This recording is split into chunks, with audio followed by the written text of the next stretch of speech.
One of the greatest home loan inventions, in my opinion, is the VA home loan, primarily because of who it serves, but also because of its incredible versatility for what it allows veterans to do.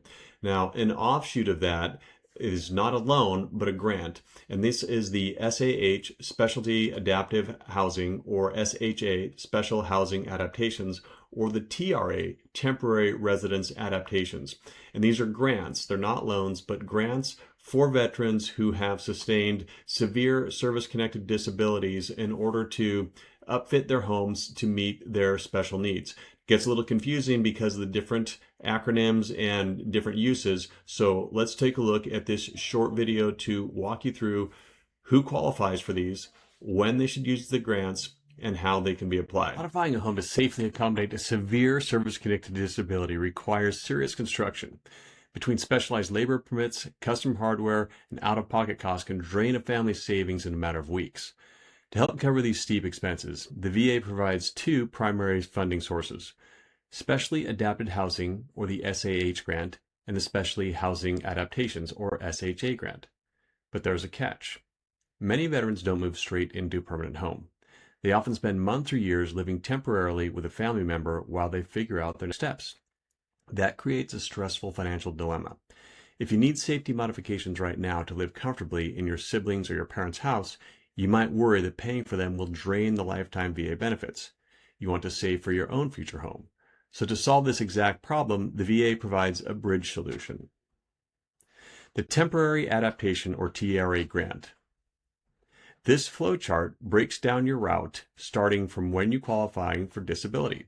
Your current living situation splits into two distinct paths. Whether you hold the deed to a house or you're residing with relatives dictates exactly which grant you should apply for first.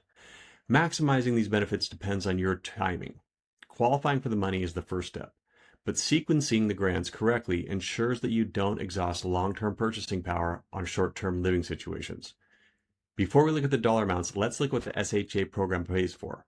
The approved modifications fall into three practical categories: accessibility, safety, and functionality. For accessibility, the funds can be used to tear down physical barriers. This covers pouring concrete for permanent wheelchair ramps, widening interior doorways, and completely retrofitting bathrooms. For safety, the grants cover necessary environmental controls. You can install continuous handrails, lay down specialized non-slip flooring, and wire the house for emergency medical alert systems. And for daily functionality, the money pays for modifications that let you use your space independently. Think lowered kitchen countertops, automated door openers, and specialized high visibility lighting. None of these are cosmetic upgrades. They are veterans' practical and necessary inventions that lower the risk of in-home injuries and give veterans the ability to navigate spaces securely. So let's start with the top-tier permanent funding option: the Specially Adapted Housing Grant. Eligibility for the SAH is strict. It requires specific severe service-connected disabilities, primarily relating to extreme loss of mobility, such as the loss of legs or the use of both legs. And also extends to veterans who have lost the use of both arms, or those who have blindness in both eyes with only light perception left, or individuals with certain severe burn injuries.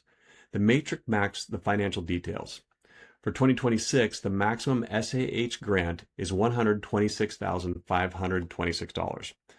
But here's the restriction: you can only use this grant up to 6 total times provided. You haven't hit the dollar cap. The secondary tier is the Special Housing Adaptations Grant, or the SHA. The SHA program covers a different set of service-connected disabilities. It applies to permanent and total disabilities involving the anatomical loss of both hands, certain severe respiratory ailments, or specific burn injuries. Looking back at our matrix, we can fill in the SHA row. The maximum grant here is $25,350. Like the SAH, it is strictly capped at 6 lifetime uses. These grants offer substantial capital to build out a forever home, but because you are permanently locked into that 6-use limit, every single withdrawal requires careful planning. This brings us back to the veterans who qualify for either SAH or SHA, but are currently sleeping in a spare room at a relative's house. Instead of burning through one of those 6 permanent grant uses on a family member's property, you can use the Temporary Residence Adaptation Grant. These bar charts show the available funds. The TRA branch provides $50,961 for SAH and $9,100 for SHA. You use TRA once. After withdrawal, the bridge fund is empty.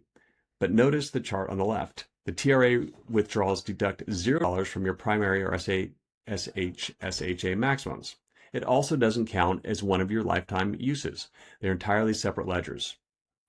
The TRA acts as a financial shield. It pays to make your current temporary environment safe to live in today, while leaving every penny of your permanent grants waiting for you when you find it ready to buy a home.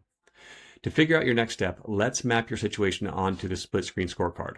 On the left, we have the permanent planner.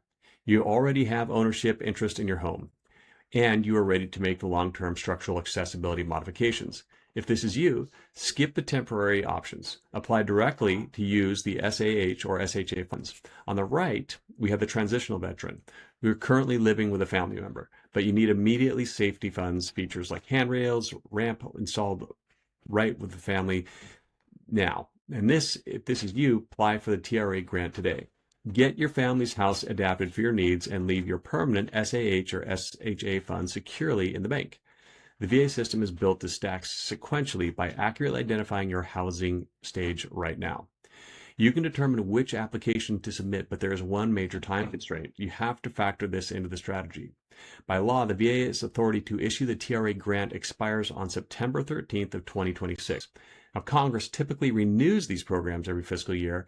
However, the legal authority backing these specific dollar amounts ends on that exact date in September. So all eligibility rulings and application processing are handled through the Veterans Service Center. They're the ones who will verify your disability and approve your property. If you're currently living with relatives, the calendar is your biggest constraint. Submitting your paperwork before the 2026 deadline assures that you will secure temporary funding you need for a safe home today, rather than waiting for a permanent property that may be years away. So if you have any questions about eligibility, qualifying, or how to get these grants, just reach out to me.